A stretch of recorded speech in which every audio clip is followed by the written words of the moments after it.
নজর রাখবো পরবর্তী সংবাদে।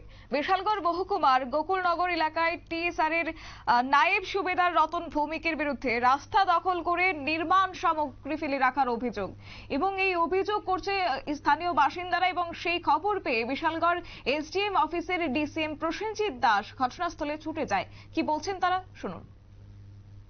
বললো যে এখানে একটা কমলাসাগর রোডে যে রাস্তা আছে, সেই রাস্তার মাঝামাঝি একজন লোক যার নাম রতন ভৌমিক, ওনার বাড়ির পাশে এসে আমরা পুলিশ আধিকারিক এবং আমার তহসিলদার দুজনকে নিয়ে আমি আসলাম। এসে দেখলাম যে এখানে যে মেন রোড আমাদের কমলাসাগর রাস্তা বানাতে যে কমলাসাগর রোডটা আছে, এই রোডটাতে দুই দিকে, একদিকে বালি একদিকে মাটি দিয়ে পুরো রাস্তা মানে হয়ে গেছে, মানে এনক্লোজ করে রাখেছে। তো তার জন্য আমি ওনাকে বারবার বলেছি যে এটা যেহেতু আমাদের মেন রোড, আমাদের মানে কমলাসাগরের এটা আমাদের পুণ্যতিথি, সেই পুণ্যভূমিতে প্রত্যেক মানুষ যাতায়াত করে, তার জন্য প্রত্যেকনিয়ত মানুষ আসা যাওয়া করে, তার জন্য কোনো এনফোর্সমেন্ট না থাকে। এবং উনিও আমাদেরকে কমিটমেন্ট দিয়েছে যে আজকের মধ্যে বালি এবং মাটি ধরে ও সরিয়ে নিবে, আর না হলে আমরা আগামীকালকের মধ্যে এসে ওনাকে